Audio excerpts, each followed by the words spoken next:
Walt Disney's Disneyland. When you wish upon a star. Yeah, so any other questions? Well, let me see if the girls are ready with the next video. And then, because I know you're going to be here till the end. Yeah. And we'll see if they're, I'm actually trying to message them right now. If they're ready for the next video, we will bring up our next guest speaker. I see that Spencer, oh, there's Kristen, because it looks like Spencer's gone again. No, I'm still here. Oh, you're here. You're just not your image. Okay. Are we ready for the next video? Yes, indeed. Thank you, Chris. No problem. Oh, dear. All right. Tom's up next. I'm Tom. Okay.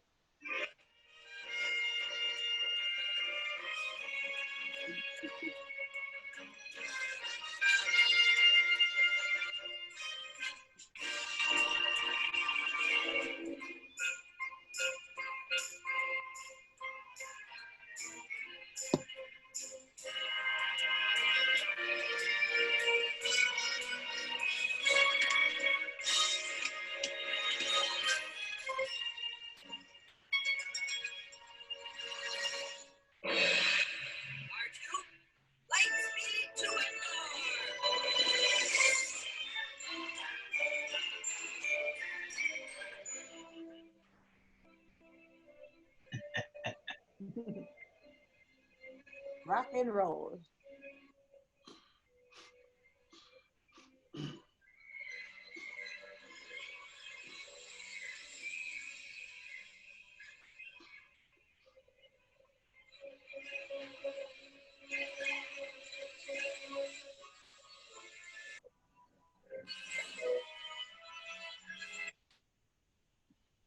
All right, so let's welcome Tom.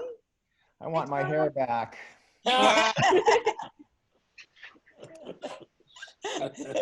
Everything else is in pretty good order, but oh man. Well, I don't know what to say after all of that, except I think the lasting legend will probably be those neon Mickeys that I did in Tomorrowland, which I thought those would be gone by now. No, I love those. I you know, it was such a kind of a quick job, and I did that with Mark Henn.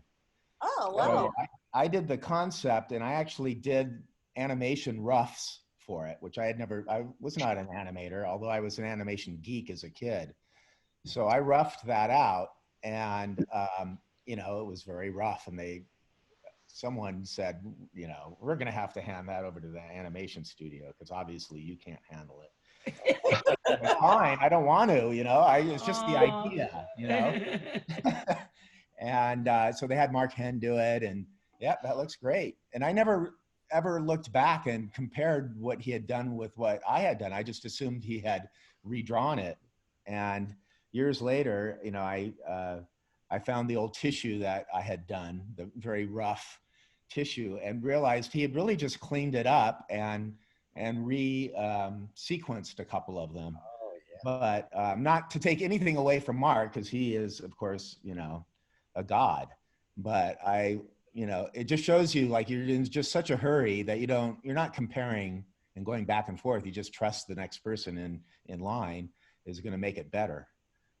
And then years, you know, for years, I hardly ever went to Disneyland because I was working on international parks like Paris and Hong Kong. And I was working on some Florida projects. So I very rarely went to Disneyland. And when I started going again, when I finally kind of resettled back here in the States around 2005 or 2006, I was shocked when I went back because I thought the redo of Tomorrowland in '98 for sure would have taken that out. But there they still were. And I'm like, oh, they're still there. There's a whole kind of funny story behind that because when I proposed these neon Mickeys, basically I had spent all of my budget designing the front end of Star Tours.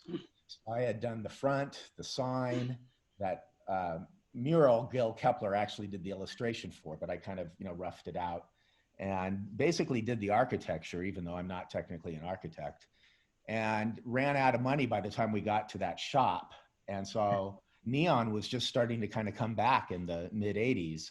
And when I proposed that we use neon, oh my God, there were some people that almost, you know, ran me out of the building. Because their association with neon was liquor stores and bowling alleys and CD places, you know, and it's like, no, it's beautiful. It can be beautiful. And there had been some art books that were, you know, I think they were distributed by Rizzoli or, you know, someone like that. And I brought these art books in and I said, look, it can be a beautiful thing. And they have beautiful new colors. You know, it's not just red and yellow anymore.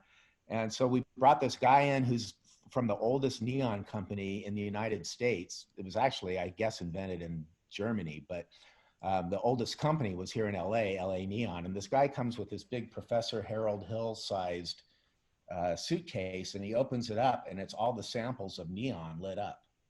Wow. There were some beautiful colors that really you hadn't seen before because they were just, you know, getting on the market. And so eventually, you know, I convinced folks that it wasn't going to be a seedy, you know, junky looking thing. But it's kind of funny how you go, you know, it wasn't that many years ago when you would propose something like that and you would be laughed at. So it just shows you how crazy time is. It marches on and it moves your hair, you know. When I see those pictures, I get so depressed. Well, hey, I heard, and I don't know if it's true or not, but I heard that in your early days at the park, you were selling balloons on Main Street.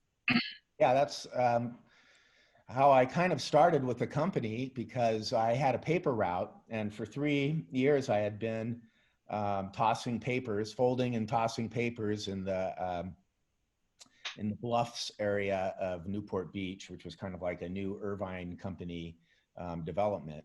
It was basically affordable housing in Newport. And with my dad's high school, you know, teacher salary, that's all we could afford. So anyway, I worked, you know, hard every day as a newspaper boy. But one of the people on my, I had a couple of interesting people on my paper routes. One of them was Thurl Ravenscroft. Nice. The other one was Jack Sayers. And Jack was, of course, if you go back then, he was the vice president in charge of lessee relations and corporate sponsorships. And so he got me this job at Disneyland because he was in charge of all of those smaller lessees. And so it was something that I just did on the weekends during high school. I had to cut my hair, which did not make me very popular back then. In the mid 70s, if you cut your hair, you were a nerd. So I wasn't liking that part of it, but I was liking, you know, I had different interests. I had an interest in architecture. I was interested in Imagineering. I was interested, though, in animation very much. I wanted to be an animation layout and background artist. And so my heroes were Ivan Earl and Claude Coates. Oh, wow. And Lady and the Tramp was my favorite film for a long, long time. You know, I marveled at Sleeping Beauty, but it was never my favorite film. It was always like my favorite film to look at. But for quite a while, Lady and the Tramp was my favorite film. And I must have seen it 3 or 4 times when it was in its reissue in the early 70s. So that's what I wanted to do. But I was kind of caught, you know, between all of these different things that I wanted to do.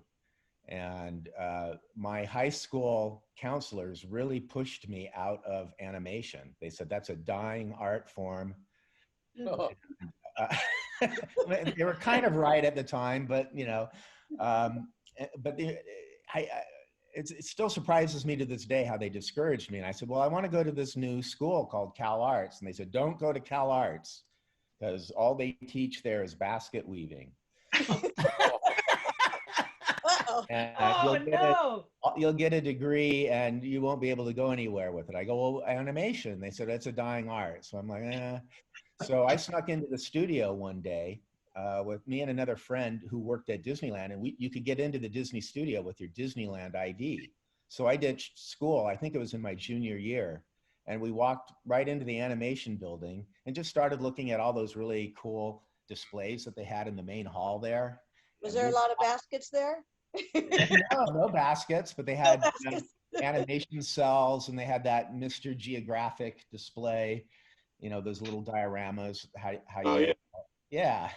And we were actually having a serious discussion about background paintings or something. And someone came up and said, "Oh, you're interested in animation?" Yeah, yeah. And we just started talking about, the things we were interested in. They said, "Well, come on in, we'll show you more." So we went into one of the wings. I don't know which one it was. And they just started introducing us to all these younger animators. They weren't any of the older ones. And it turns out it was Ron Clements. Oh, yeah. And a guy named, it wasn't John Musker, it was, I'll remember it in a minute. He left, I think, eventually. But we just started talking with all these people, and they just took us from office to office, storyboards, layout, animation.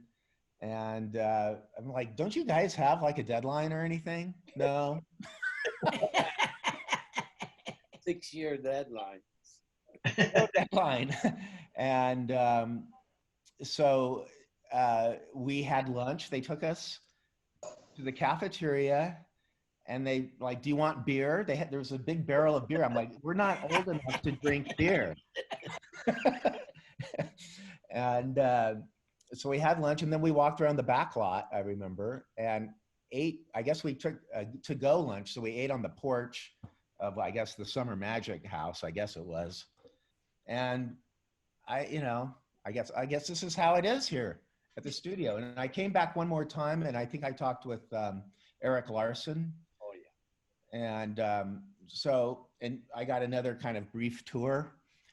But then Tony Baxter gave me a tour of WDI about the same time. And like, this is where I want to work.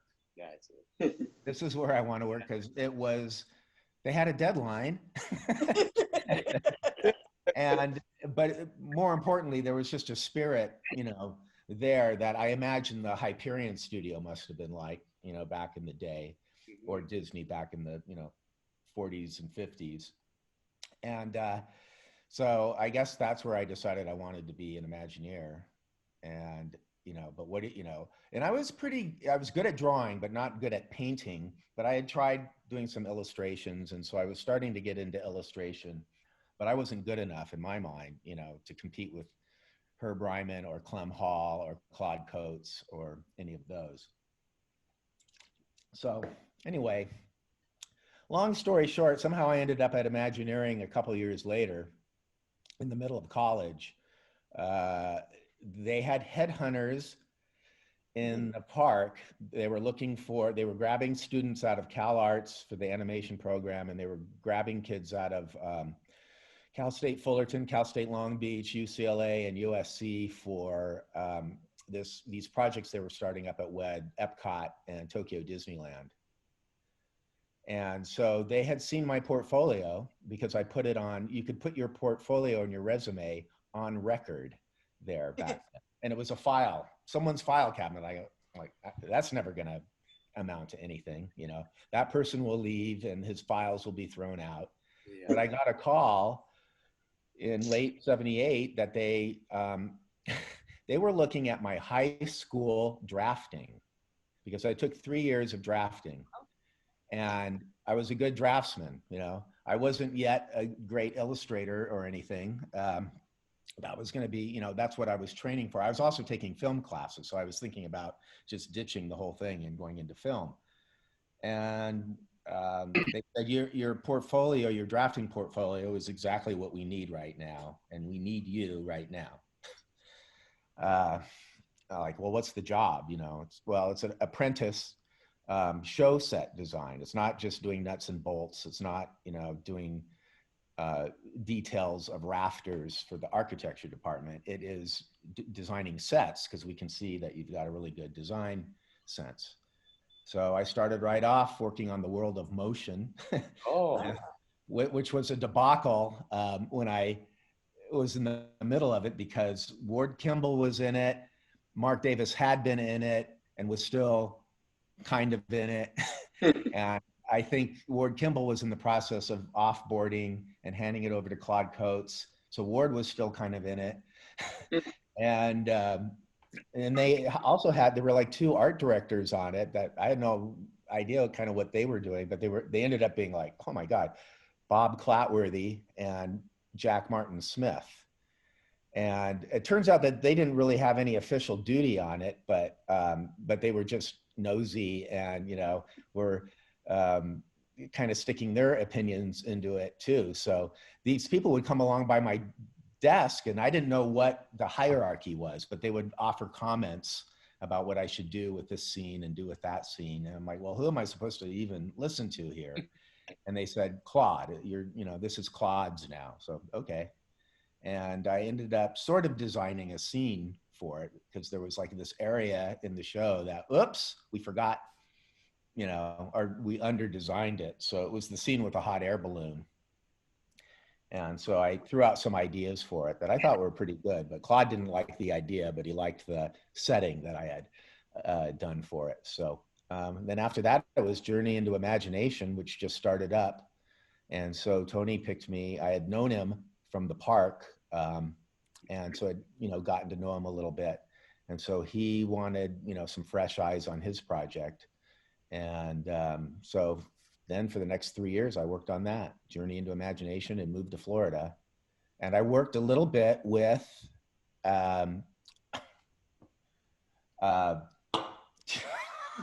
Mitchner, Dave Mitchner. Oh, Dave. Yeah. And Tad Stones, if you remember Tad.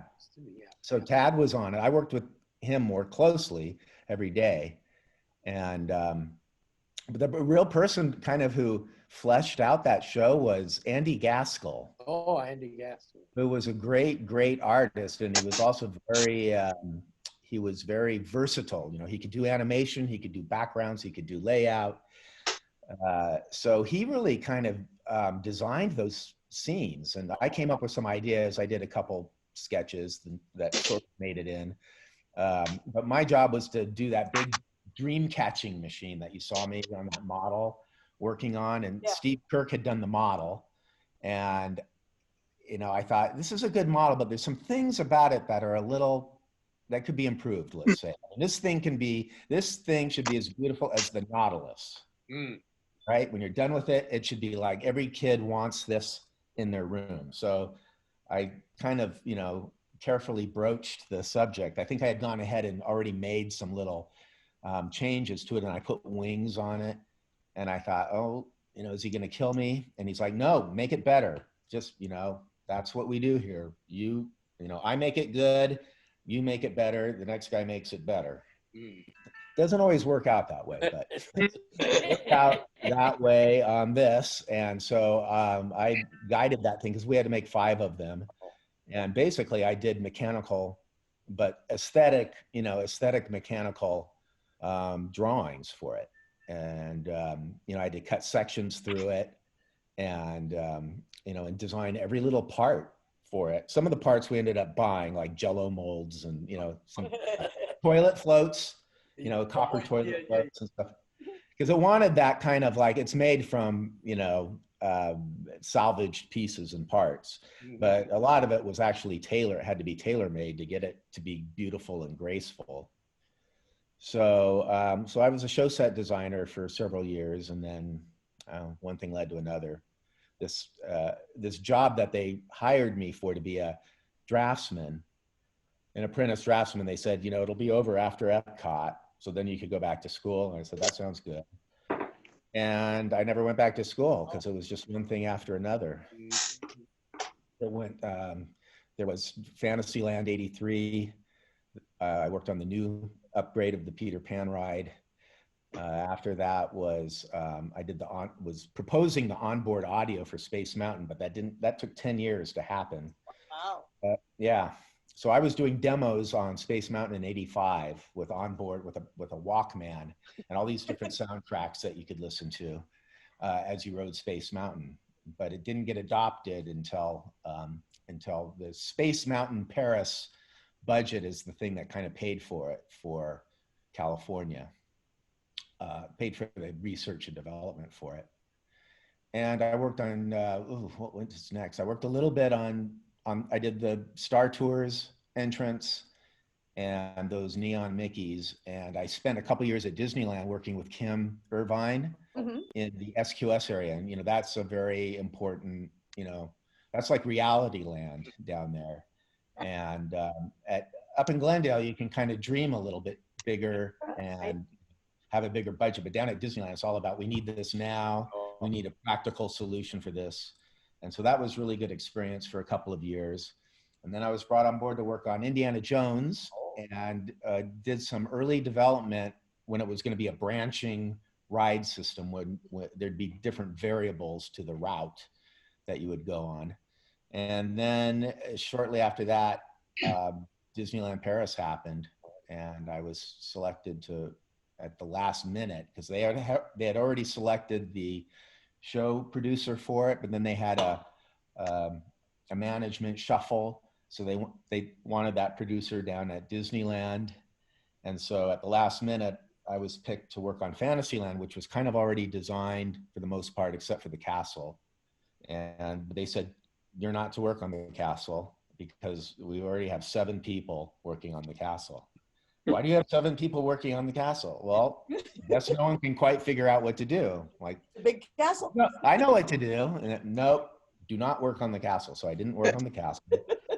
And I worked on everything else. And I put Toad Hall in because I thought Toad Hall would be an interesting place to go. Whenever I rode on Storybook Land, that was always my favorite. That's the place where I want to miniaturize myself and walk into.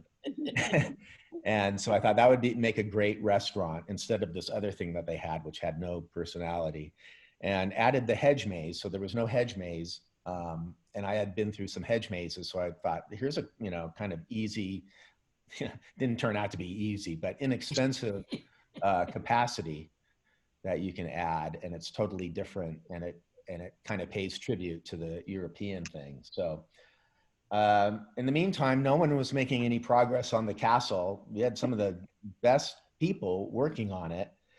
And I couldn't understand why they didn't get it. And Tony Baxter was the creative chief of this whole thing.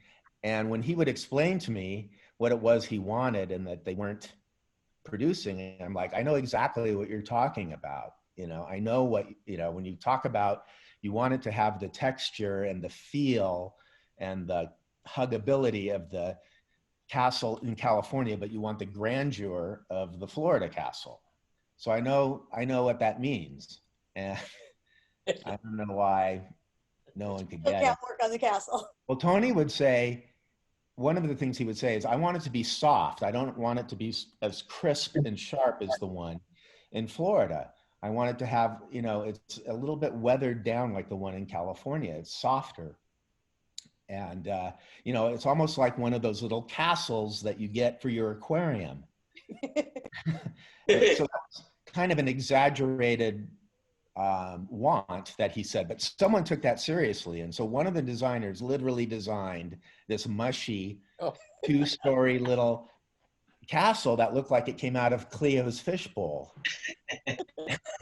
I'm like, they're not going to buy that, they're just not going to buy that.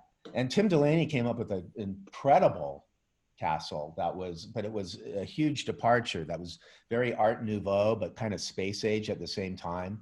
And I really quite liked it, but I had a hunch that wasn't going to sell either. It was too much of a departure. And sure enough, Michael Eisner said it's too much of a departure.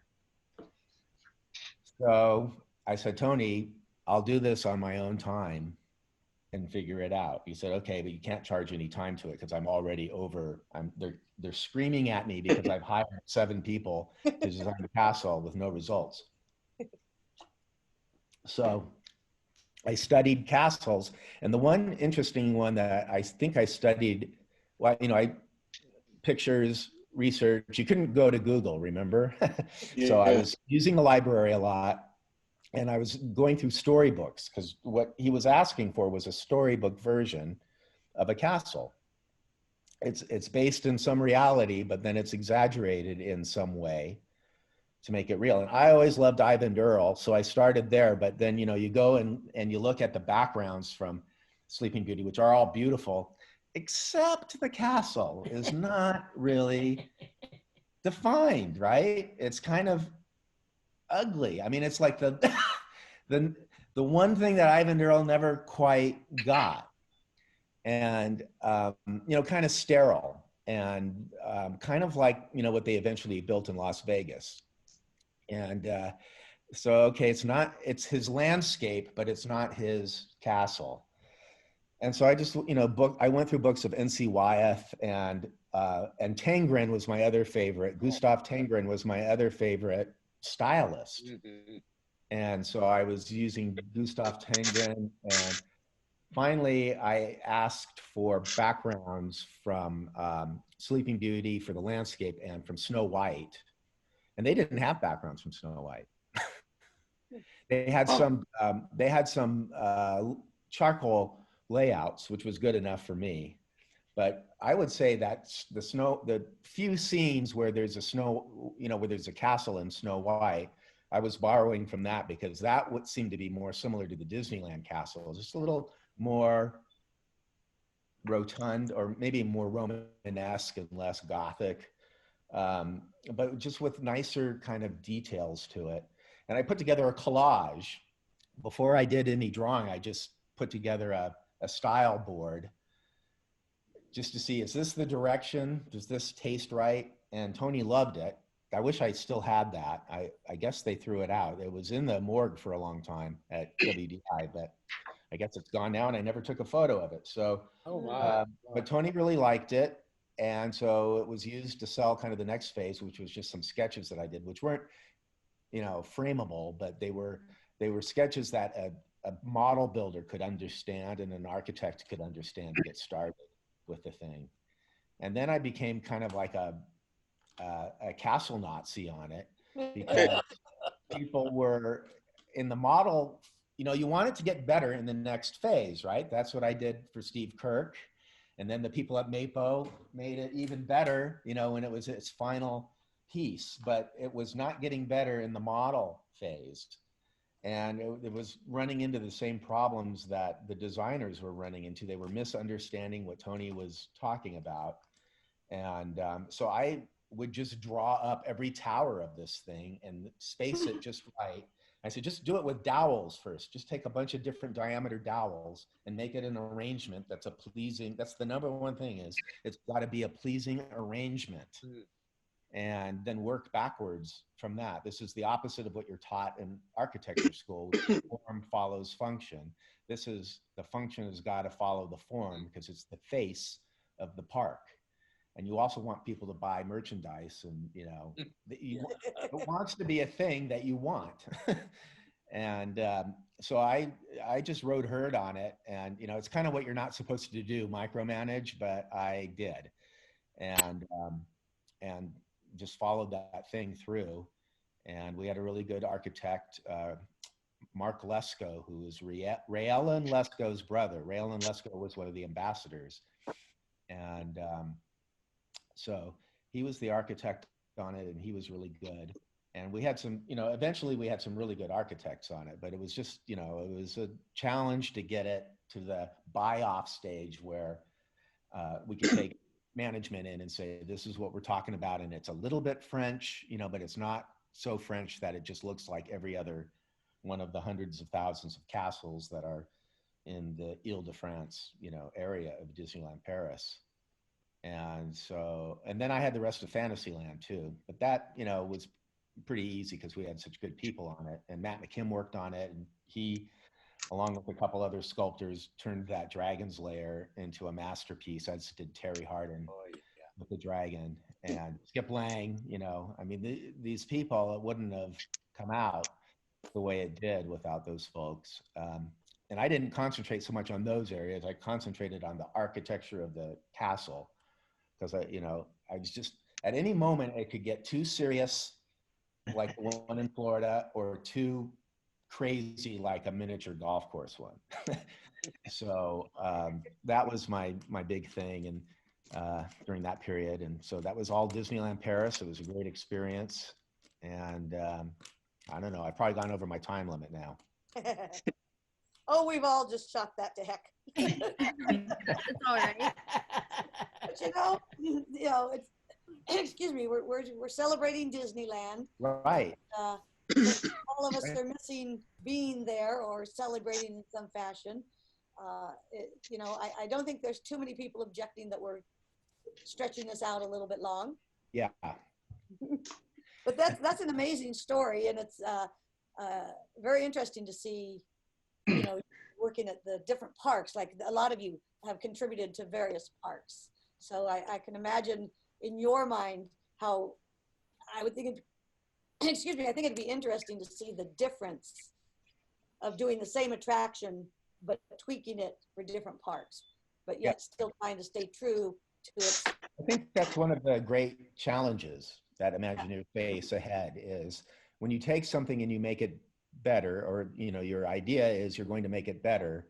How do you actually make it better without just making it different and self-indulgent? Yeah.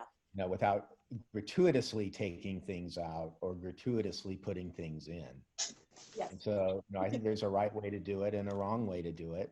And, I've seen all different types over the last several years, but it occurs to me that, in any kind of training effort, asking yourself, am I really making it better, or am I just changing it for the sake of changing it? Yeah. And so I think a good example of making it, if not better, certainly as good, is the Pirates of the Caribbean at Disneyland Paris. And all of the people in Paris who grew up with that Pirates, and then if they go on the one at Disneyland, they think that their one in Paris is much more successful. And I think that's a good sign when the local audience thinks that their version of the attraction is the best versus, most folks in Florida agree that their Pirates is not the best Pirates because it has been greatly, foreshortened. And so. But I think we do have to all agree, we're just purists, and the original Disneyland is just the best. Especially see, Connie says yay. Especially today on July 17th, we just have to agree that our original Disneyland that Walt actually, that's his blood, sweat, and tears, right, and a lot of money. Well, of course, since he built it for me, yeah. everything is scaled to my size. Absolutely, Willie. It's the jewel in the crown of all the other parks. It really is. Yes, yes. Mhm. Happy birthday, Disneyland. Yeah. All right. And it's Let's see also, what it's like, what's amazing is it was also a laboratory for Walt Disney. Mm-hmm. Yes. I think it's the only one that can also say that, that because you could look at it every year to year that he was alive, and he was making changes and improvements, little ones, medium-sized ones, big ones, every year. And that unfortunately stopped about the time that he passed away. And partly that was because they had Florida to build, but he was making notes, like Connie said, everywhere he would go, he would take notes and bunch them up in his pocket, and the poor people at WED would have to deal with it. Joe Fowler would have to find, budget for these incremental changes, and each incremental change really was making it better. A good friend of mine, a fellow friend with Alex, Mark Daly, he was working at Tokyo Disneyland, and out of his window he could see Disney Seas being built. At the same time, our California Adventure was being built. So we were having sort of a competition as to, who's going to be first, what's going to be better. Right. And every so often I go down and try to get some photos, because Mark would be sending me the progression photos from Disney Seas. And I guess around halfway through it, I had to throw in the towels. I said, Tokyo Seas is looking so good compared to California Adventure, Yeah. Well. Yeah, I actually, let's see if he remembers. I actually remember somebody many years ago, actually the very first Be Our Guest dinner I did, somebody referred to California Adventure as the circus in the parking lot. Yeah. Do we remember? Or another California State Fair. He Yeah. doesn't remember. Do you that was remember, good. Bob? That was one of your comments. You were at my very first ever Be Our Guest dinner 19 years ago, and somebody asked you about DCA because it was just being built, and you said, "Oh, you mean the circus in the parking lot?" John, I was riding in a limousine with John Hench one day, and he quietly said, "I liked it better as a parking lot." Yeah. Oh, wow.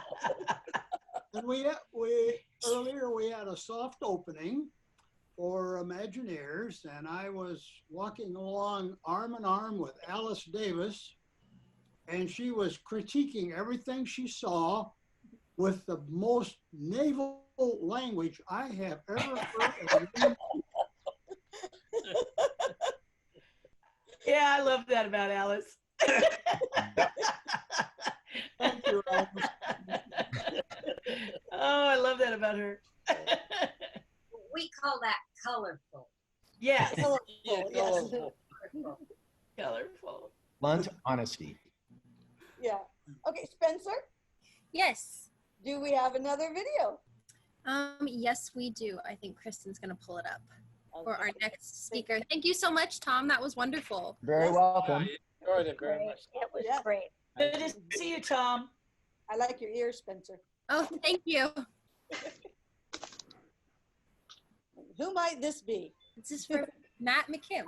No, I'm being facetious. Oh, Oh, look at him. Look at young. Did you Look at yodel? all that hair. Little I was Matt. at one point. You There's saw my- like his father. There's the castle. Woohoo.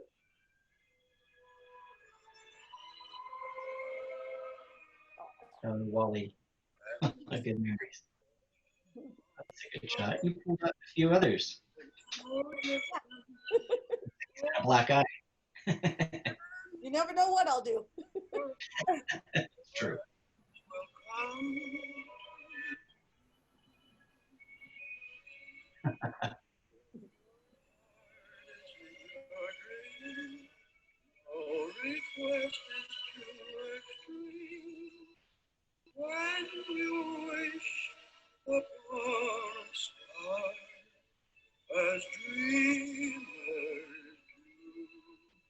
Oh my gosh. You're stealing. You're pretty find these photos. My gosh. Which one is Matt? They're both Welcome, Matt. Thank you. Thank you. Well, you know, I thought just because there was a generation before me that I might start with some Disneyland stories with my dad. So my parents were actually there for opening day. Oh, wow. And a funny thing, my brother and I, shortly after my dad's death at his home studio, were kind of organizing and cleaning up a few things. And I opened up a cabinet and there was an oversized manila folder. And so I pulled it down and I started pulling things out. And it was a time capsule. It was all the opening day stuff inside. So it had a memo from Walt talking about this is where you need to be at this time. And you could see where the tickets had been stapled. But there were 2 pristine tickets inside. So my mom must have stuck them in her purse and perfect condition. So there were memos, these tickets, there were the Richfield maps. There's a couple of different type of maps in there by a couple of companies. And my dad had worked on Diamond, or not the Diamond Horseshoe, excuse me, Golden Horseshoe Review. And he had done the little placards, the Pepsi Cola descriptions on the table. And my dad had swiped a few of those. And so it was an interesting little time capsule that we found in the studio there. But my parents were there for opening. They said because Walt, for the filming, wanted them to be in certain areas. I think one was the cattle car on the railroad. My folks said that they didn't really see too much that day. You know, they had to be in certain locations at certain times. So anyways, so they were there for opening. But here's a story for you. So in the early 60s, my dad was going down to Disneyland for a meeting with Dick Nunis. And Connie, you would know Dick Nunis very well. Dick, I don't know, you know, Walt was moving him up the ladder fairly quickly. And I don't know in the early 60s exactly what position he had. But my dad went down to meet with him. So I don't know if it was the shooting gallery for Adventureland, because he was supervisor at one point of Adventureland. But my dad was going down for whatever reason it was to have a meeting. And I don't know who was in the room with them, or if it was just Dick and my dad. But Dick said, hey, Sam, before we get started, he says, I just want you to know, I got a phone call from Walt. And he says, listen, Sam McKim's coming down here to meet with you. And he says, you give Sam whatever he wants. So the meeting started off on a really good shoe there. And they actually had a very good relationship through the years. I know with Marty Sklar, there were some tensions through the years, and the joke was Marty grew his mustache just to kind of throw it in Dick's face because he could, you know, Dick couldn't have a mustache. That was a joke. I don't know if it's true or not. But so I must have been about 7 or 8 years old. Families at Disneyland. We're on Main Street. I remember it being down towards the hub, or excuse me, not the hub, but down towards the firehouse. And my dad had bumped into somebody that he had known, so he was chatting, and then he called the family over and introduced us. And one of my favorite places to go was the Magic Shop, and either Main Street or Merlin's. And I loved Merlin's because of the theming. But I would always get a magic trick or a joke, or I started collecting masks afterwards as I got a little bit older. But anyways, this time, again, I'm like 7, 8 years old, I got one of those wind-up hand buzzers that, you know, you put the ring on your finger, and then in the inside you wind it up and it vibrates, right? So I had this on and I had it wound up. And my dad introduces us to this gentleman, and I put my hand out and I buzz him. And he jumps back and he chuckles. He thought it was kind of funny. Well, after he left, my dad said, thanks a lot, Matt. That was Dick Nunis. He's president of Disneyland. So that was my start with Dick, and we were kind of. I guess not too many people can go around saying, yeah, I buzzed the president of Disneyland, right? So I wasn't part of Fantasmic. Oh, I'm sorry, I was going to tell you. So I worked at Disneyland from just out of high school from 1982 to 1987. So my mom's still in the house. It's just over the hill from Burbank. And so it was a bit of a drive for me to go down to Disneyland, but I did that as a seasonal casual position. I was in merchandise, and then I did entertainment.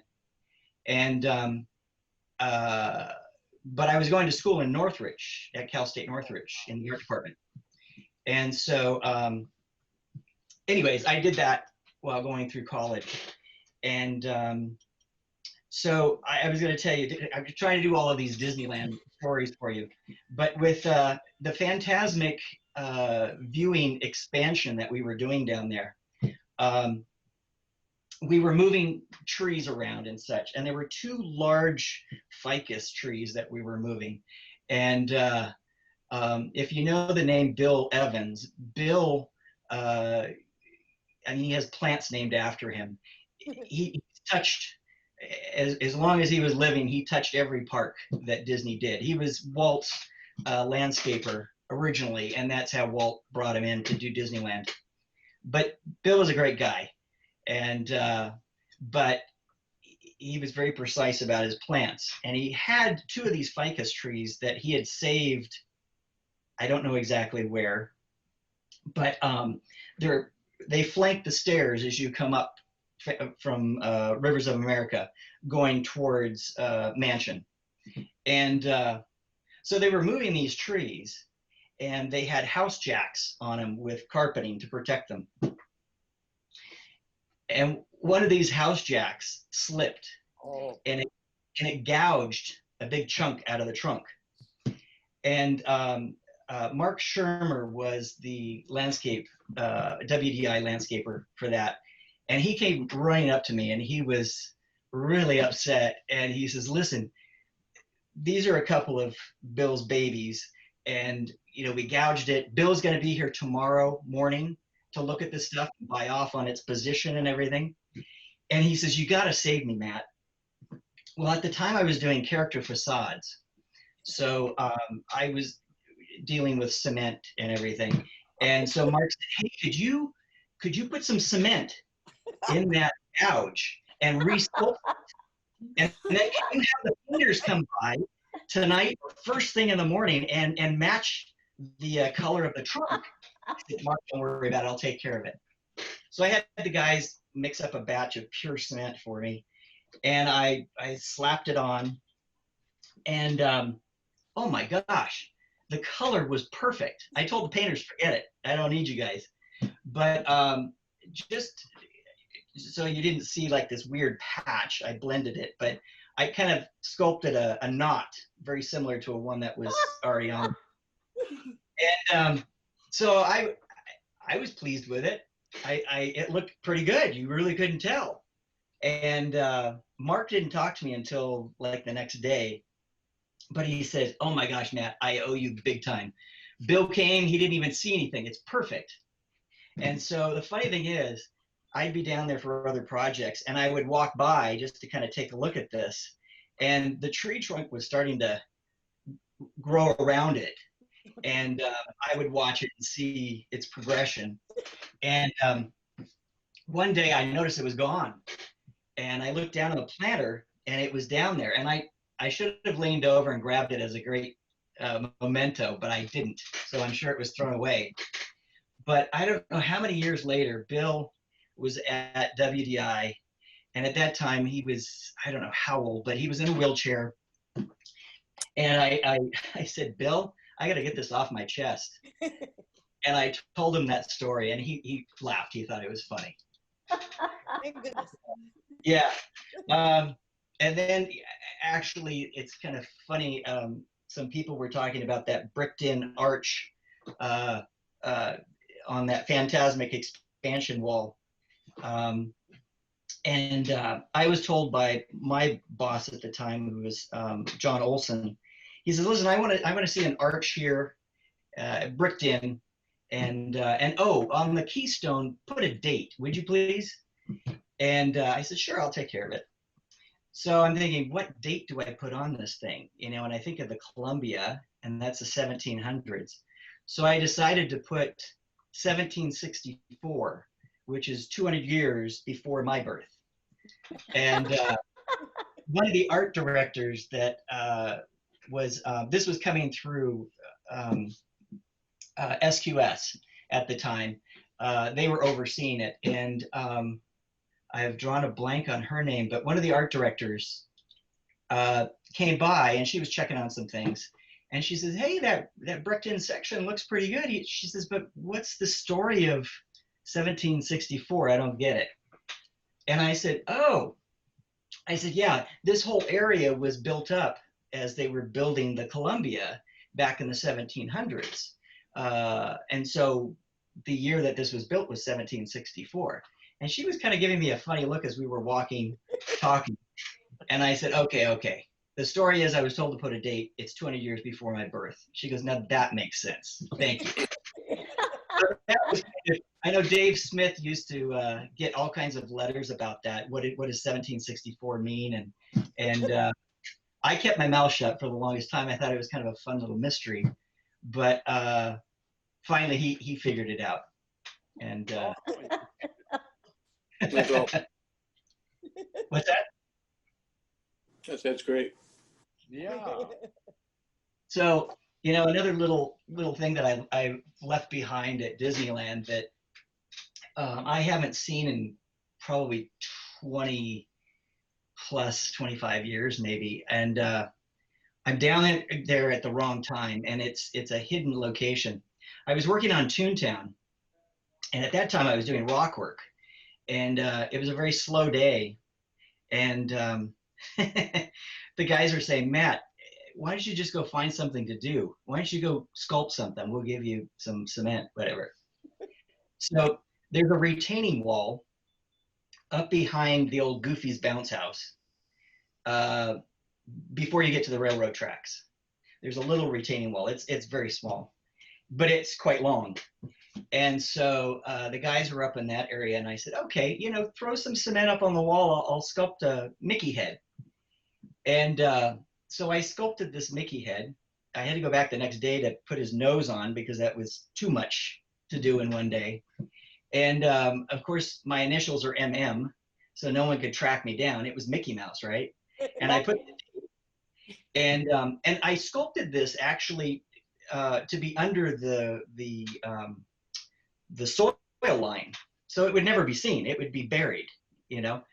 And so one day, I don't know if someone said, hey, Matt, how's your Mickey doing? I go, well, it should be buried by now. So I hiked up there, and the retaining wall is up here, and the soil line's coming along. It comes to the Mickey head, and it drops down to explode, you know, and then it continues on. And then on top of all of that, the painters came in, and they painted it. They fully painted this Mickey head. Oh my gosh, no, I didn't want any money spent on this. I just wanted it buried, you know, no one will ever see it. And I haven't hiked back up there because if the guests are there, I can't get near the train. And, you know, why would I be walking back there? So and when I've been there for like Star Wars or something, I forget about it. You know, it's early in the morning, I'm focused on things, and I don't think, go take a hike and go check out your Mickey. But I don't know if it's buried by now or what the story is, but for years, the painters painted it and they didn't bury it. It was kind of funny. Well, now we've when the park opens back up, we've got a scavenger hunt for all of the listeners in the Zoom meeting today. We've got a mission now to go see if Mickey is still there. Yeah, exactly. Okay. You know, I want to mention something. This is really kind of interesting. I was looking behind you, Margaret, and you've got a photograph of the Little Rascals. Right. And yourself with the Little Rascals. And so my dad was a child actor from 1935. His last picture was 1952. Mm-hmm. He was in a couple of movies with Alfalfa, but he did One Little Rascals. And it was the one with fighting with Butch, Alfalfa fighting with Butch. Oh, yes. And my dad's in the background in the crowd. Oh. But I don't think I will recognize him. I'll go back and look. Actually, he's got a cap on. I think you'll recognize him. But here's the funny thing, Margaret. So you made me kind of think about this connection with you as a child actress. And there were others. You know, I knew about Dickie Jones being the Pinocchio. And actually, my dad tried out as an actor for the voice of Pinocchio. And he never told me, but Dickie did later, after my dad's death, that my dad was actually number 2 in line. So if for some reason Dickie didn't do it, my dad would have been the voice of Pinocchio, which was interesting. But Jack Wagner was also a child actor, and he was the voice of Disneyland. Jack Lindquist, who was the president of Disneyland for many years, was also a child actor. And it's just kind of interesting how all of these kids end up, you know, working for Disney. Yes, yes. And I think the kids were brought up on discipline and working on the Little Rascals. Yes. They hired kids who were 4 years old going on 32. Exactly. You stood there, and so discipline became part of it, and you can have a happy time when you Oh, just wow. can discipline yourself at the same time. I really, really believe that. Yep. I've So got your true. attention. Can I tell you, I think a funny joke that we came up with at one of the D23s talking about Disneyland. My son Eric was there. Many people know Eric. He helped me for so many years. And this couple came up to him and said, Eric, we have to tell you, we have to tell you. He said, what? He said, we got married at Disneyland. And Eric looked at him and he said, really? Did you have to stand in line for a long time? Everybody. One of my favorite stories about Disneyland. That's great. Thank you, Margaret. You're welcome. And thank you, Matt, so much for all of your stories. These were really, really entertaining, and we've loved having you. Oh, thank you. Thank you. And Matt, I know, like most every one of our fantastic guest speakers, you have tons more stories to tell. Oh. So, you know, I have a few. Well, yeah, your stories. I could sit and listen to your stories forever. Oh, and I then wouldn't not bore only, no, you don't bore me, and not only your stories, then your dad's stories on top of it. It's like Right. plus. But yeah. you know, I depending on how long we're all going to be on restriction from the park, you know, we're all in a big timeout. Who knows? We might have to do a part 2 to this Zoom meeting because there's so many great stories. Agreed. And you know, Sure. Disneyland takes 18 months to celebrate. So you know, It only took 12 to build.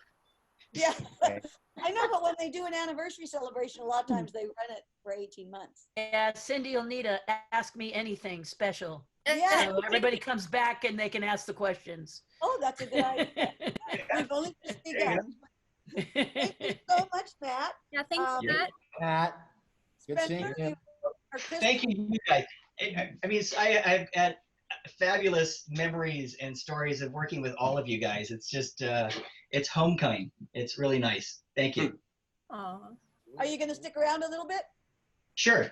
Okay, fantastic. Kristen Fantastic. or Spencer, you have another video ready for us? Yep, we're ready to go for Alex. Oh, that's All me. right. Yes. I don't know when You're up next, Alex. I'm next.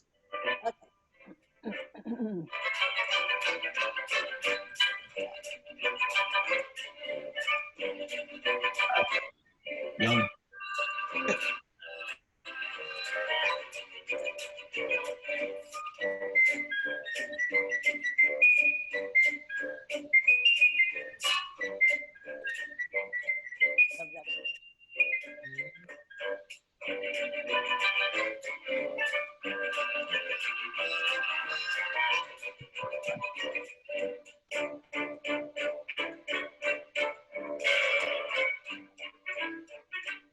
Oh, really?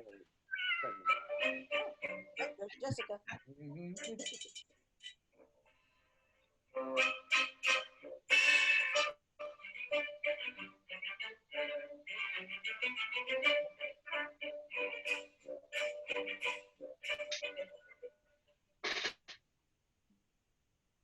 All right. Welcome, Alex. Hey there.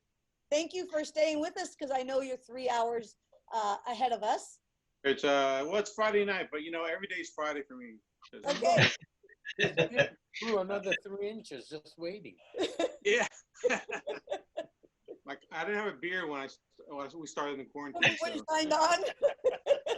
Yeah, that little I guess that advertisement you put together for this event, you had a young picture of me on there. So yeah, I look quite different. That's okay. I think we all do. Yeah. Except the UCLA girls, they're all still young enough, they still look the same. Oh, yes.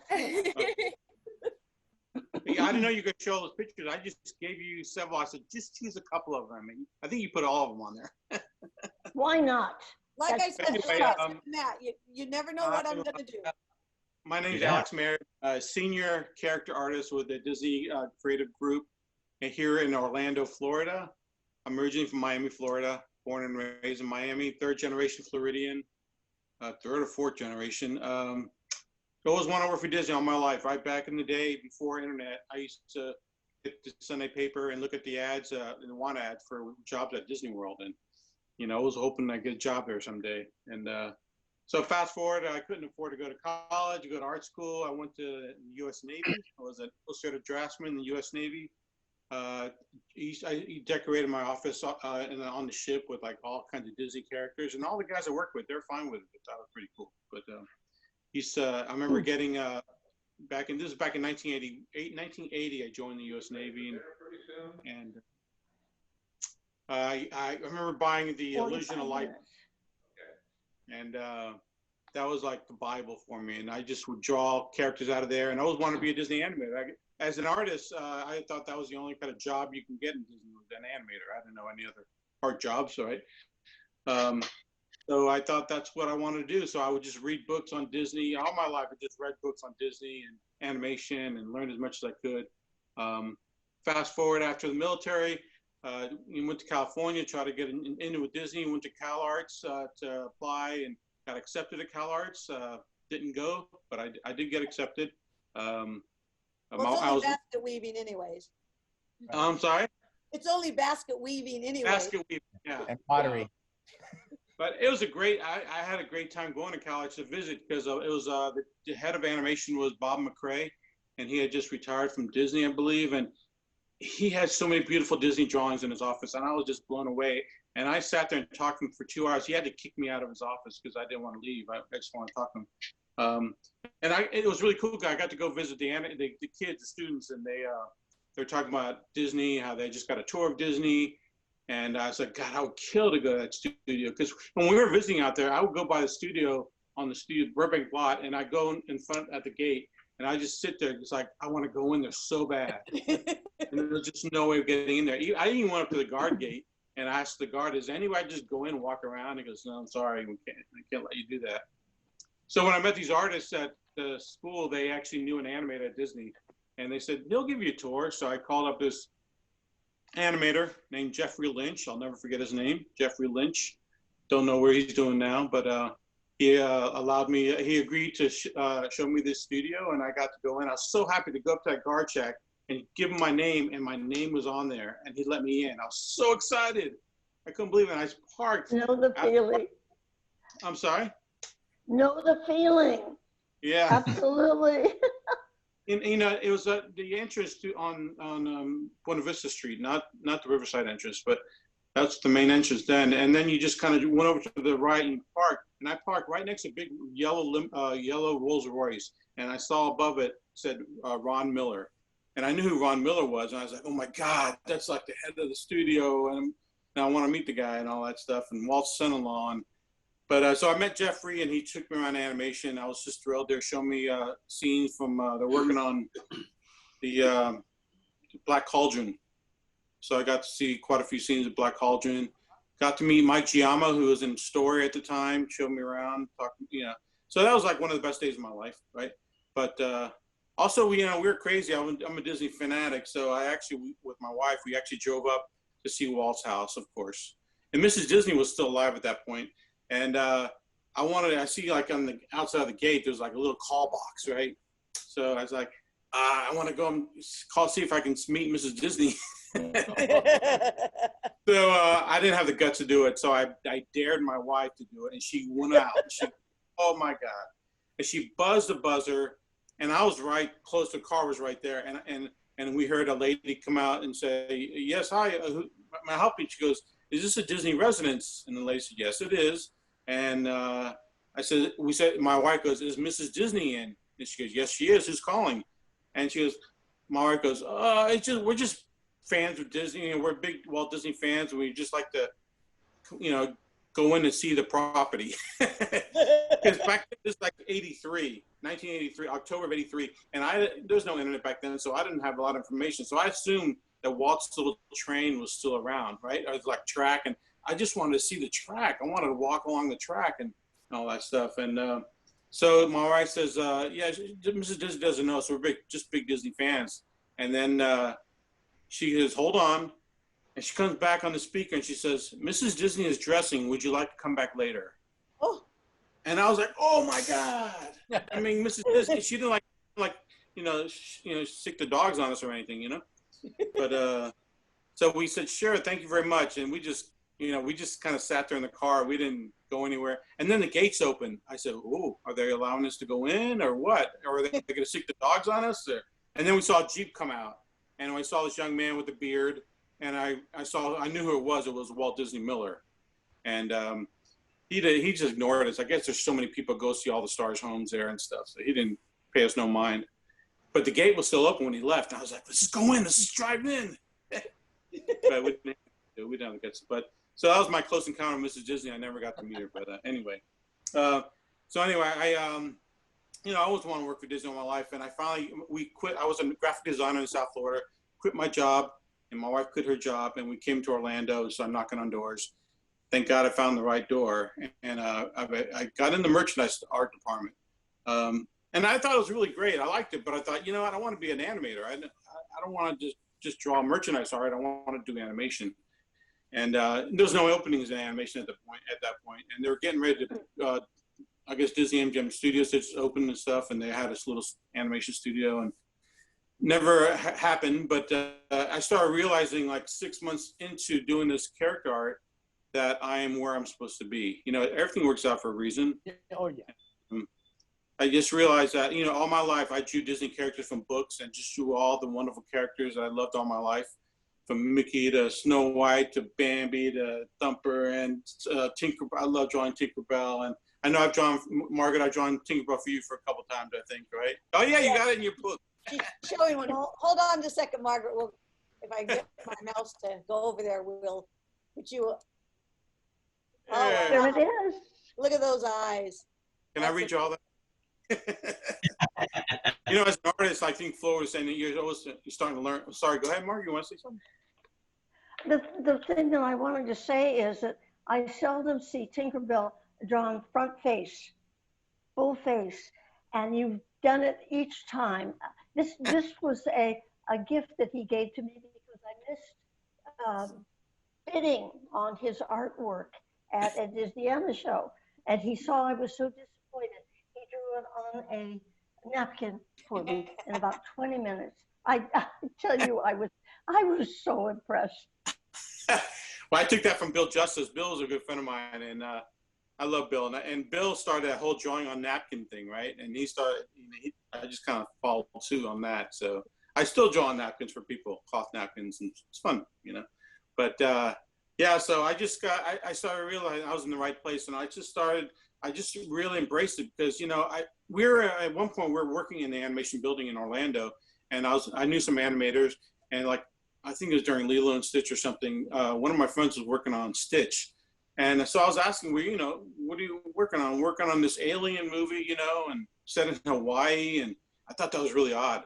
And I said, the little blue alien character, is he nice? Is he mean? He goes, well, he's kind of mean, but he'll turn nice in the end and all that stuff. And I just thought, I had no affinity for that character because nobody knows who he is, right? So I started thinking about it. It's like, animators are working on new characters, and they don't really know if this character is going to hit, it's going to become famous or popular, right?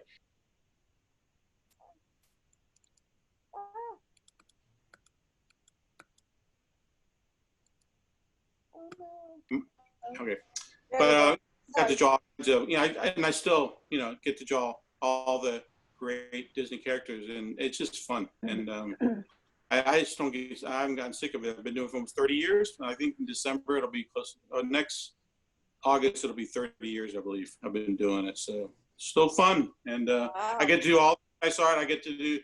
I do a lot of pins. I was in their opening pin team in '99, so I've been doing pins ever since like the millennium.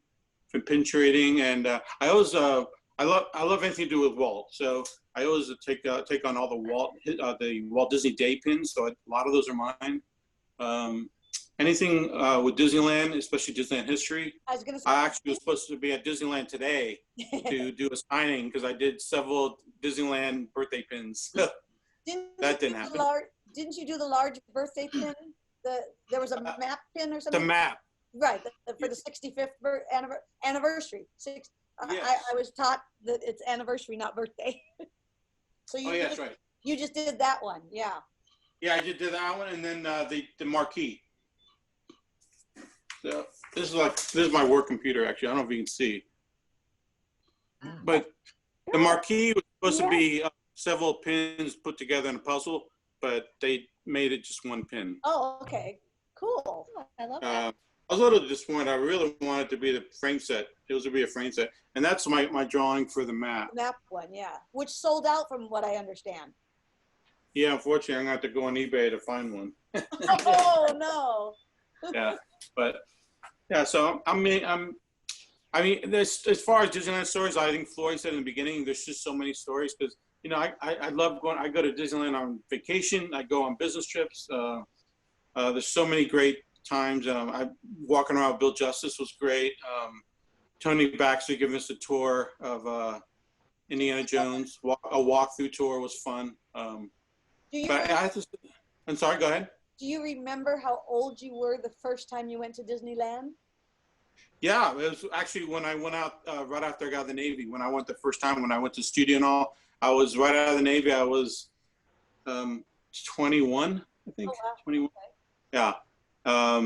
And it's funny because, you know, it's funny because I don't know if everybody's probably seen National Lampoon's Vacation. You know how they go to Wally World and it's closed? That's exactly what happened to me. I drove from Miami all the way to LA. And the next morning, we were so excited. We're going to Disneyland. I drive down and oh, we're early. There's nobody in the parking lot. Sure enough, it says Disneyland is closed. Monday and Tuesday. It was closed back then, Mondays and Tuesdays. Oh, golly. Oh, no. Yeah, I had no idea. But thank God we were able to go a couple days later. And we went for like 3 or 4 more times after that. So it was all right. Fantastic. It was during some kind of birthday too. In '83, I guess it was a birthday going on or something. It was in October of '83, so I don't know what was going on. But yeah, so that was the first time I ever went to Disneyland. But you know, I always loved Disneyland because when I was a kid in the '60s, the Wonderful World of Color, it always ended, you know, with Tinkerbell flying over and the castle was just the fireworks. Yeah. And I was, man, kid, I always loved that castle. I just loved the way it glowed in pink and blues, and it was just so beautiful. And even though I was here at Walt Disney World for the opening of Walt Disney World, Magic Kingdom, I love Magic Kingdom here, but I still have a special place in my heart for Disneyland because it's Walt's place, and can't beat that, right? I envy you guys that live out in California and go all the time. Absolutely. Yes. My son lives out in LA, so he, you know, every time we go out there, he always wants to go to Disneyland. So we actually go to Disneyland still more than I go to Walt Disney World here. Wow. I rarely go. I was born and raised in Anaheim, so really? I remember we lived close enough that we would go out in our driveway and watch the fireworks all the time. I from, you know, being probably 6, 7, 8 years old doing that. Yeah. Yeah, exactly. So, I mean, Disneyland's awesome. I mean, it's a special feeling towards it. I remember one time we were out there on a business trip, and I asked one of the leaders, I don't know who it was, but if there's any way we can get up to Walt's apartment, and they let us go up there. And that was special. That was a lot of fun just to hang out. I mean, we went to the shower. We went and sat in his toilet. Yeah, we did all that. I mean, it was just so much fun. I mean, it was awesome. But and then, you know, for the longest time, I was going out there for the NFFC convention in July, and we did the same thing as Willie, and we went to Club 33 every birthday for like 10, 12 years straight. Wow. I did every year. Probably after Willie was already gone, because we went late at night. You probably went late. I never saw you. Down. You never had a run in. Yeah. Well, but yeah, so I mean, I touched. I'm one of the character artists that I do all kinds of merchandise art, but majority of it is hard lines, which is figurines and mugs and things like that, you know, and pins. I do a lot of pins. You know, my mentor was Ralph Kent. Ralph taught us all the character artists. Ralph taught us, and Ralph started in '63 at Disneyland. He worked in the training with Van France. So I got to hear all these stories, Ralph with Van, and early stories of Dick Nunis, and even with Walt, Walt called Ralph the Kid. And so I used to love hearing stories about, you know, the Celebrity Sports Center in Denver, and just all kinds of things. And man, Ralph was such a great guy, and he really instilled in us the integrity of the characters and make sure we drew them correctly. So, Willie, we're the ones that drew the characters correctly, not you guys in California. Because Ralph was our mentor. Ralph, you guys should start doing the 2.5 tall Mickey, 2.5 heads, you know, and said, no, he's too squatty. We were doing the 3 head tall Mickeys, the Freddie Moore Mickeys. Oh, wow. It's a showdown. Yeah. Before this becomes an all-out brawl. Thank you so much, Alex, for all your stories. They were so interesting. Yeah. Really My good. pleasure. Thank you for inviting me here. It was awesome.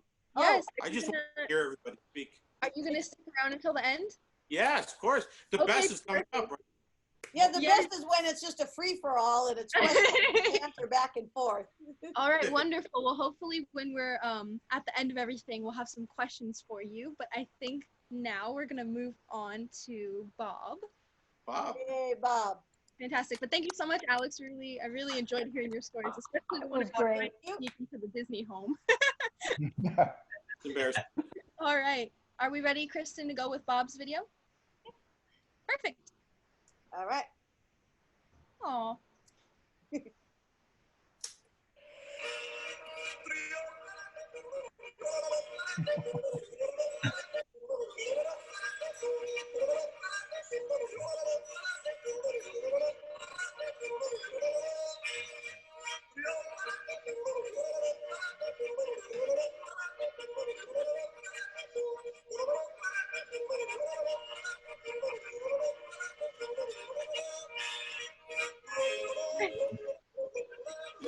The job.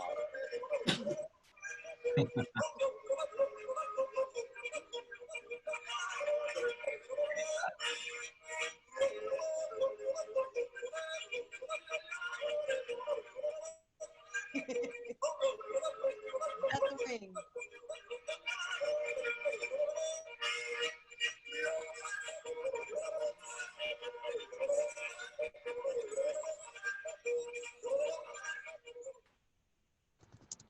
All right. Hey, thank Welcome, you. Bob. Oh, hello. I didn't know we were going to have Sorcerer Mickey talk today. Oh, Mickey, I know your uncle. He had a birthday 65 years ago. Did you know a park is a person and can have a birthday? Did you know that? I think he said yes. All right.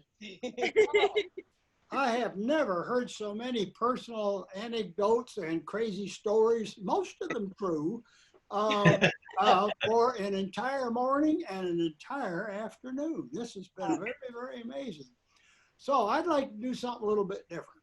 Okay. I am always curious about the questions people have. We didn't get a chance to do too many questions, so could you prepare some questions for me? And if you give me some questions, I'll give you some stories. All right. I have a whole bunch here that I can. Okay, good. But first, Disneyland was born 65 years ago. 9 months before Disneyland opened, Walt Disney hired me when I was 22 years old. I'm gonna be 89 here in a couple of months. Wow. So there's big changes from that time to now. But you know, the crazy thing is, to me, nothing has changed. I started drawing a lot of stuff for Walt. I drew 100 and some jobs for Walt Disney, and I did 150 for everybody else after Disney fired me. So the funny thing is today, do you know what I'm doing? I am still on SolidWorks Learning CAD. I'm still designing vehicles for Walt Disney World for an outside company that does electric mobility vehicles. I've got the design almost done. We'll get started in production right after the first of the year. So in a way, nothing's different. 22 to 89, drawing with a pencil. Now I draw with a great big CAD system with a 47-inch screen on a Lenovo PC laptop, and I'm a Mac man. Go figure that one out. So give me the first question. I love it. All right. You still Love it. master these things like Not the first question. whatever. Let's see. Emily asks, what is your favorite story from working on attractions? My favorite story, you know, there were so many crazy things, but since this is a rather closed group, I'll give you one of the more risque stories based on something I designed. everybody remembers the Voyage through Inner Space. Everybody who rode Voyage to Inner Space, put your hand up. No. Does anybody mom remember did. does anybody remember what you were really doing on that ride? I was young enough. Oh, I saw the giggles go. Well, it was a very funny thing.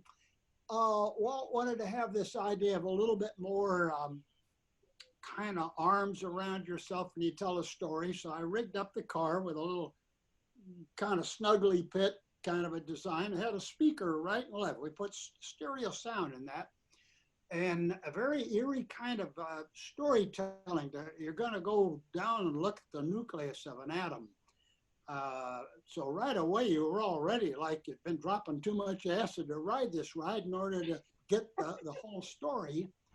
And the ride was fairly long, just long enough that, yeah, you could accomplish some very interesting activities there. And we finally wound up, we had to have some cast members with a flashlight, you know, like in movie theaters, they used to have, the ushers would go up and down and shine a flashlight on you when you're doing stuff you're not supposed to do. And so we had to do that for a while. And then, of course, the Voyage to Inner Space was the first omnimover. Everybody remembers it for Haunted Mansion, but no, it was the Voyage to Inner Space. So, yeah, that's a very true story, too. But don't tell your kids. Oh. You got another question. Let's see. Nicholas asked, what was the creative process like behind putting the submarine voyage under the Autopia and monorail? It's such a massive show building. Well, you just said the dirty word, process. Now, don't get me wrong. Colleges have to have a process. You go through 4 years of process from A to Z, and if you did it right, you got a product at the end of the thing. When Walt was designing Disneyland, there was no processes. Everything we were doing was different and had never been done. It would have been hopeless to say, we have a process and we're going to do this by a process. No, we were all thrown in a pot together. We didn't have any project managers. We didn't have any coordinators. We never had any meetings, of course. Everybody has got their hands on a product. They're all designing and they're all building all at once. And if we got done a couple of days after opening, if somebody would ask me that question, what's your process? I'd say, well, we finally figured out just as we finished this, here's what we were doing. Maybe that's a process. And we did that for years. I don't think we had a thing where we got into the 70s, early 70s, when the company reorganized itself with a lot of federal standards. And then we had managers, so we had to have coordinators. The coordinators would come around. And I remember one occasion over at Maple, I worked for Roger Brogy Sr., and a lady came in and says, I'm the coordinator for manager so-and-so, and I have all these questions for you. And I said, young lady, do you realize if I stop designing this job, to answer your questions, you will be responsible for the entire stop of this job. You want to do that? And she said, no. I never saw her again. So the word got around is work, work, work. Do not explain, do not ask permission, and do not have a process. But you could answer the question about the process after you'd done the job. And that was from Autopia cars all the way to doing something like a sinking ship in Las Vegas. We punt a lot, but we still have a way to do stuff, but we never ever call that a process. Got it. Well, thank you. And then let's see. Oh, we have a question from Tom, actually. He says, does Bob remember working on an early version of the Omnimover for the La Brea Tar Pits in the early 1960s? Oh, yes. Walt was very interested in helping the group with the La Brea Tar Pits. That's a really nice museum there. And the museum was highly desirous of expanding, have a little bit more capacity, have a better experience for people. And of course, you remember the New York World's Fair had shown that you have attractions with ride-throughs, you know, much like Disneyland. And they had Walt come down there and discuss possibilities of doing that. And then Walt had me make some drawings of that new ride system.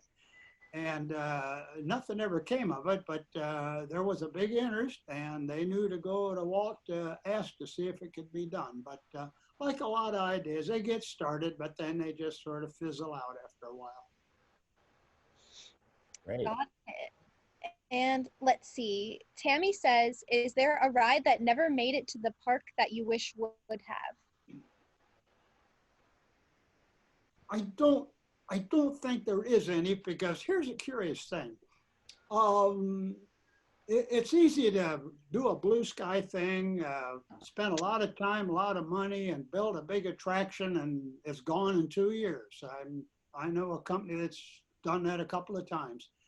But back in the earlier days with Walt, and then of course the years after Walt, you really stop and think about what you're really going to do. Is it really going to work or not? You have to be very, very careful between, say, the blue sky dream and the reality of nuts and bolts and rain and sun and time. You got to remember, it's easy to story writer to write a story. It's easy to draw really good looking pictures that stand there and look good forever, and you can sell them on eBay later. But I'm the poor sucker that Roger Broggie gives me the job and says, okay, Bob, start designing this thing and make it so it runs 16 hours a day for 222 days at Disneyland for 20 years. Well, that makes me quite conservative about designing something. So a lot of things we didn't do them unless we were pretty sure that this is a crazy thing, but it's not so crazy that it won't work. So we were never afraid of any attractions like that. So I really can't think of something that we wanted to do and didn't do it, because none of these ideas ever got very far. We could see the things that are too risky or too stupid to go very far in it. Great.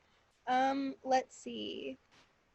Donna says, do you still have the Autopia car with the bar in the back? Oh, yes. Who owns that car? That thing, I think, swapped hands on eBay twice, I think. Kevin Doherty used to have it. In fact, he had a big party in his backyard down in Costa Mesa, and he says, Bob, I got one of your cars. It's got an interesting motor in the back, and he lifted it up. I could hear music playing. You know, I'd never heard an Autopia car engine playing music. Opened it up, and it was a great big ice chest full of Bombay gin with the martini glasses and the olives all ready to go. That was my favorite car for I don't know. Somebody better put up their hand and say, I got it at my house. I'll come visit and sample the motor, yeah. We'll try to find that for you. Let's see. I think we could maybe do one more question, Bob, and then if you want, we can open it up to everybody to ask questions to all the guest speakers. Let's do that. Perfect. All right. Let's see. I'm trying to look through here. Let's see. I'm trying to find. I love the question because it's always about something that I hadn't thought of in years. And if I didn't know anything about it, I'd make up the story anyway. No, Marty was serious. Marty said, Bob, don't ever worry about answering. Just make it up on the spot. The guests will never know the difference. Oh, this is a good one to close out. Lori asked, what is your favorite Walt story? My favorite Walt story. You know, everybody has so many stories about Walt. I'd like to share it this way. On one hand, Disney fans by the hundreds of millions see Walt as they love him to death, and he's like a god to everybody. And I watched business people, chairmen of the board of big corporations, talking to him when he's trying to sell them Epcot. And they have the same way. They get kind of close to him and their lower lip starts to quiver. Oh my God, I'm talking to Walt Disney. But the other side of Walt Disney is, in a way, he was just the regular guy with regular language and regular habits like anybody else who'd wander around, pop into your office, pop into your shop at any time, always asking some kind of question. The kind of thing where he had a demeanor about him that sort of gave you the image of you know, we have to get stuff done. I've got to make sure people don't see me as separated from them, because we have to talk every day about stuff. So I saw him used to do deliberately things in front of people that were, you know, very powerful people, but he'd do stuff to kind of make the situation a little bit looser. Like he'd get his tie sort of sideways and he'd slap a hat on his head and didn't care which way it went. It was like the subtle signal. Well, I'm just a regular guy and I got a lot of stuff I want to ask you about. So we have to talk. It's just subtle stuff a lot. Of course, you know, anybody who wasn't an Imagineer in those days, the 12 years I was there with him, would never appreciate that. But the people that are left, you ask them that question, they says, oh yeah, he was the guy that you work with, and he never talked down to you ever at all. You were just at a level like that because we're trying to get some of the most interesting stuff you ever heard of. We're trying to get it done, and we're doing it. Absolutely. All right. Thank you so much, Bob. It's been such a pleasure to have you. Okay, great. We had a good time today. All right, okay.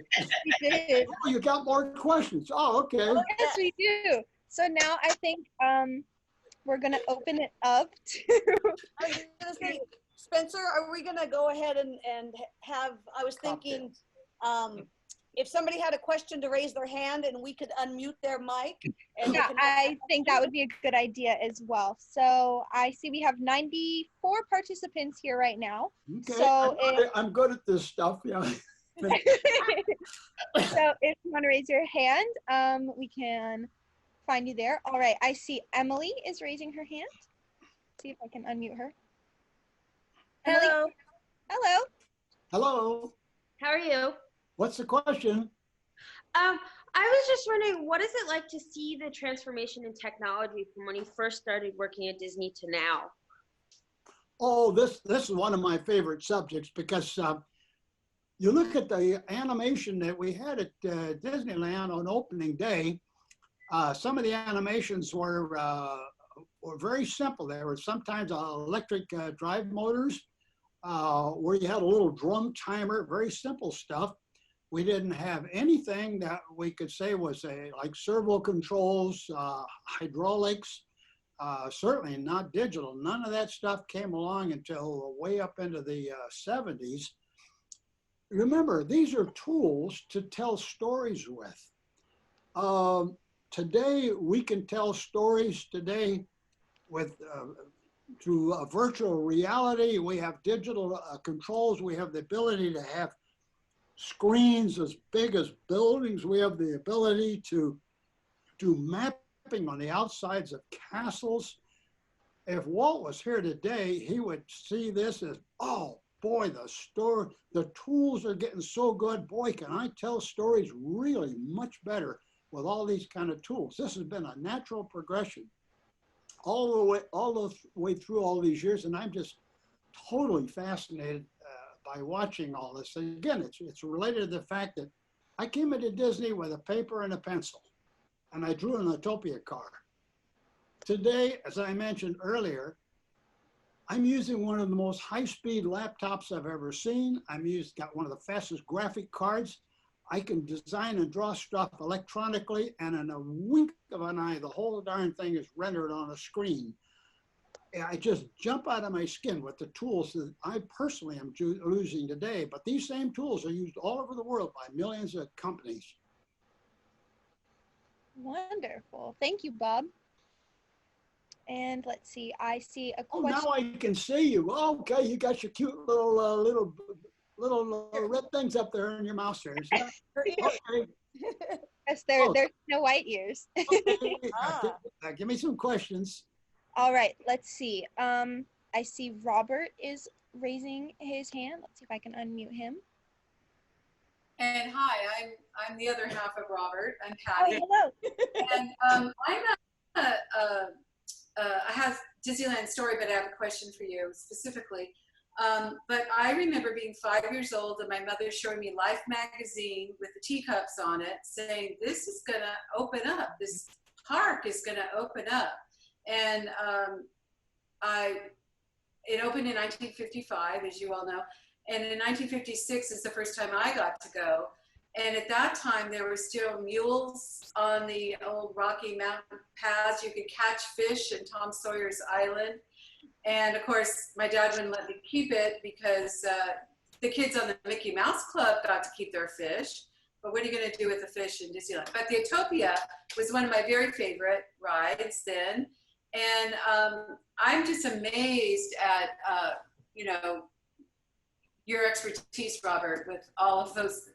I got to watch you on Disney Plus in another venue. But I did have a question. Why did the Utopia get moved from Disneyland to Marceline about 10 years after it opened, from what was told to us earlier today? Oh, well, the reason for that, that was a little, like a little tiny Utopia. That was kind of a throw-in attraction at the last minute. It was not a Disney-designed vehicle. That was a standard ride vehicle that had been built years before Disneyland by Aero Development, which was one of our biggest manufacturing suppliers. It's a vehicle that continued in production for quite a long time, but Walt always wanted his own attractions. He didn't like to buy store-bought stuff. But because Aero was such a good company and they got along so well, it was like very logical thing. Well, they had the cars. The track is real easy to put in. It gave another attraction, particularly for the little tiny kids who couldn't really drive one of the junior Utopias or the regular Utopia. And of course, when they got ready to take it out, what is the most logical place? It goes to Marceline. So that's a stock Aero Development car, charming little car, dead simple, so easy to build, typical Aero product. Oh, good story. Thank you. All right. Awesome. Thank you. And then let's see. I think Donna had her hand up. Yeah. Donna had her hand raised. Did you still want to ask your question? Let's see. Donna? I can unmute. Donna, are you there? Yeah, I'm here. Did you want to ask your question? Yeah. From the 64 fair, what did you bring back to the park? Or did you have to redo or make everything to put into Disneyland? Like the Small World rides, Mr. Lincoln, was that all new stuff? Or did you bring stuff from the World's Fair back to Disneyland? Well, everybody thinks Walt was a cartoonist. He was one of the foxiest businessmen the world has ever seen. Stop and think a minute. He learns there's going to be a World's Fair in New York City. There's winds up being getting invited to participate, and then we wind up with 4 projects. But the foremost thing was the attractions are only going to be there for 2 years. We're going to put a giant effort in doing it right, like Walt always wants it done. Why, we're going to use the OPM system, other people's money. So the attractions would be built. They're going to tear them down, but the contents of the attractions, Walt owns them. They paid for them. We take them back, design them into Disneyland, and refurbish them as required. Abraham Lincoln worked at the New York's World Fair, and the other Abraham Lincoln worked at Disneyland at the same time. It's the only time America had 2 presidents holding office. It's small world, that track and the boats and all the characters and the devices and animations inside came back totally unchanged, didn't need much refurbishment. They were basically very simple. And that track lasted up until a few years ago, and we had to completely redo and rebuild the entire water trough system at Disneyland. So Walt was very smart. He knew how to get an attraction built for himself and never had to pay for it. Good businessman. Leo has a question, but he says that he has his camera off. Can you, Spencer, can you look for Leo Holzer? Yep. And unmute him. Hi, Leo. Oh. Where'd you go? Hello, Bob. Yeah, Leo, what do you got for me? I got a couple for you, but first, what was it? Was it over engineering or Cal OSHA that basically killed your replacement to the flying saucers? Good old Luigi's flying tires. What killed flying tires? Okay, there's somebody making a tremendous amount of grinding noises with a computer or a microphone. I missed all your first words. Could you go slow again and hopefully the noise would stop? Okay. Did over engineering and Cal OSHA combine to kill your replacement for the flying saucers, Luigi's flying tires? Oh, no. You really want to know the story on that one? Yes. Okay, you're in for it now. This is a private group. Many years ago, a test track was built at the airway section of the Glendale campus of Imagineering, and it was up on the second floor outside where nobody could see it. I knew what it was going to be for, and I was curious about it. And one day, the engineers at Imagineering called me and said, "Would you like to come by and we have a straight ladder. You'll have to climb up a straight ladder up a wall, and we'll show it to you." And we got up there, and yes, it's a flying saucer. It was the design for Luigi's tires. And they said, "Why don't you ride it?" We had one vehicle up there, and I caught on how to run it really easily. Big, heavy, fast. I could crash that into the walls to my heart's content. So then we had a couple of questions, and I said, "Why did you make it this big?" The answer was, "We can double our capacity if we double our seats." Okay. Did you ever give it consideration that when you make something bigger, the two dimensions of it, the third dimension, the weight and the volume goes up by the square of the size of the dimension, and the weight will generally go up with it? Well, no, we didn't, but we were doing what we were told to do.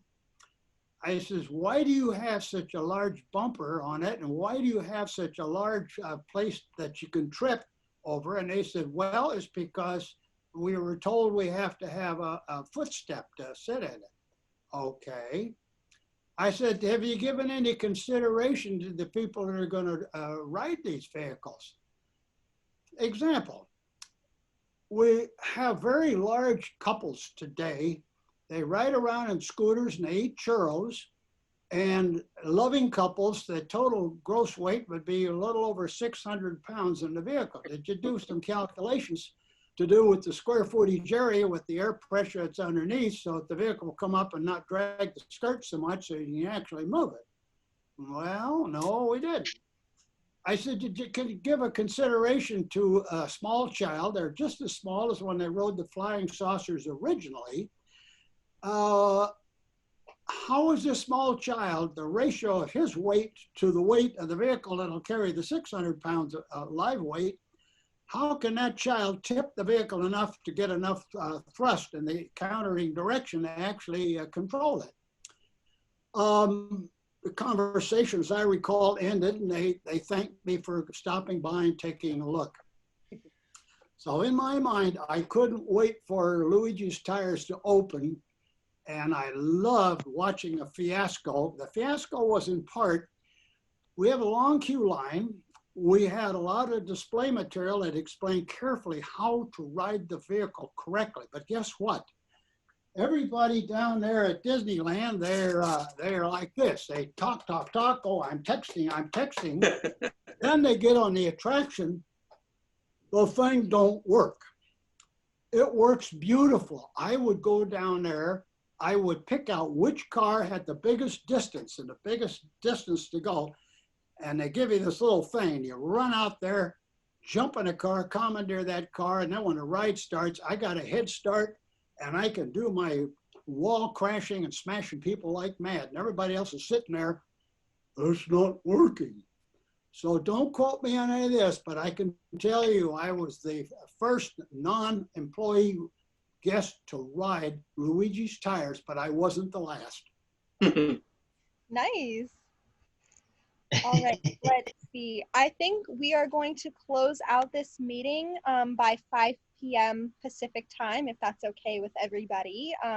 It's been wonderful to have you all. So now I want to see, are there any questions for any of our other guest speakers besides Bob, just before we close out? But Bob, you've been wonderful. Thank you so much.